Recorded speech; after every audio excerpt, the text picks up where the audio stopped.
আসসালামু আলাইকুম। আশা করি সবাই ভালো আছেন। আমি আলহামদুলিল্লাহ আপনাদের দোয়া আছে অনেক ভালো আছি। তো আমার বট অনেক পছন্দ। হইতে পারে গরুর বট, হইতে পারে খাসির বট, হইতে পারে দুম্বার বট। এই যে যেই বটগুলা খাওয়া যায়, এগুলা আমার খুব পছন্দ। তো আমি বাংলাদেশে এগুলা প্রচুর খাইতাম। কিন্তু বিদেশের মাটিতে আসার পরে এগুলো আমার তেমন খাওয়া হয় না। তো একদিন আমি এক বন্ধুর কাছে পরামর্শ নিলাম বট খাওয়ার জন্য। তো বন্ধু এটাকে সাফ করতে পারে না। তারপর আমি YouTube থেকে কিছু পরামর্শ নিলাম কিভাবে সাফ করে দেখলাম। কিন্তু YouTube এ তেমন কোনো ভালো সিদ্ধান্ত পাই নাই। তারপর আমার মাথায় একটা আইডিয়া আসলো। যেহেতু আমার একটা যেমন হোক তেমন হোক পুরানা হোক একটা বেসিন আছে। তো আমি বেসিনের সাহায্যে নিয়ে এটার যে ১ম পাতলা, পাতলা যেই বটগুলো আছে না? এই পাতলা, পাতলা বটগুলারে সাইজ মতো কাইটা এগুলার ভিতরে পানি ঢুকাইলাম। পানি ঢুকাইয়া তারপর হাত দিয়া এগুলার প্রেশার দিয়া পানিটা নিচে ফালাইলাম। এটার ভিতরে যত ময়লা আছে সব পরিষ্কার হয়ে গেছে। আমি একটা বটারে একাধিকবার এটা এভাবে করতে লাগলাম। এভাবে একটা করতে, করতে আমি বটগুলা পরিষ্কার করতে লাগলাম।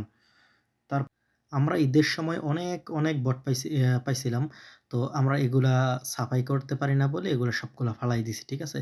তো খাওয়ার জন্য মাথায় তেমন কোনো আইডিয়া আসে নাই, মনে কোনো আগ্রহ জাগে নাই। তাই এগুলা ফালাই দিছিলাম। কিন্তু হঠাৎ করে মাথায় যেহেতু একটু বুদ্ধি আসছে যে কিভাবে এগুলা পরিষ্কার করা যায় ভাবতে থাকলাম, রিসার্চ করতে লাগলাম। তারপর দেখলাম যে ঠিক আছে এটা কোনো ব্যাপারই না।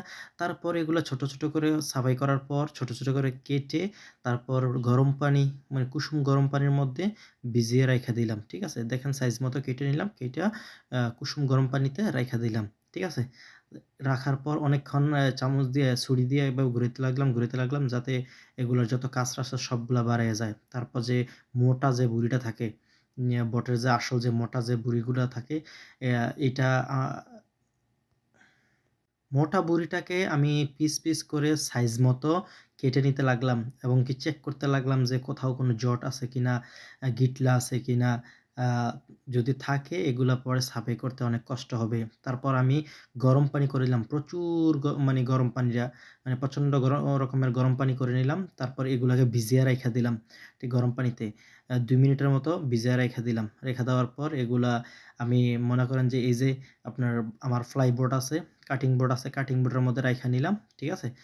এগুলা এক মাথার মধ্যে চাপ দিয়ে ধরবেন এক হাত দিয়া, আরেক হাত দিয়া তো আপনি ছুরির যে মাথা আছে আপনার কাছে সুবিধা মতো কেউ ছুরি নিতে পারেন, কেউ চামিচ নিতে পারেন। ছুরির মাথা দিয়ে এভাবে দাঁড়ান আমি কইরা দেখাইতেছি। ঠিক আছে? এভাবে রাইখা নিবেন। সুন্দর করে বিছায় রাইখা নিবেন। গরমটা, ঠান্ডাটা না, গরমটা রাইখা নিবেন। একটু যখন হালকা ঠান্ডা হইতে যাইব যখন আপনি হাত রাখতে পারবেন তখন এইভাবে ছুরির মাথা দিয়া অথবা কেউ চামচের মাথা দিয়া এইভাবে ডইলা আপনি খুব সহজে, খুব ইজিলি এটাকে পরিষ্কার করতে পারবেন।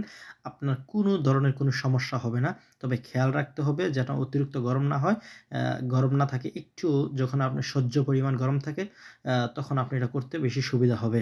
ঠিক আছে? পরে তো অতিরিক্ত গরমে হাত দিয়ে পরে আবার আমার নাম বদলাইয়েন না। আমার নামের প্রেশার দিয়েন না। ঠিক আছে? তো এইভাবে আমি কি করলাম ধীরে ধীরে একটা করে সম্পূর্ণ বট আমি পরিষ্কার করলাম। ঠিক আছে? পরিষ্কার করার পর আমি এই যে দেখেন কত্তটা সাদা হইতেছে। ঠিক আছে? এই দেখেন একদম সব পরিষ্কার হয়ে গেছে কতটা সাদা হইতেছে।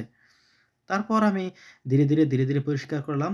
তো এভাবে যেটাকে আমার পরিষ্কার হয় না এটাকে সাইডে দিয়ে কেইটা ফেলে দিলাম। তো কাইটা ফেলা দেওয়ার পর এভাবে পরিষ্কার হয়ে গেল। এভাবে আপনারাও পরিষ্কার করে নিবেন খুব সহজেই।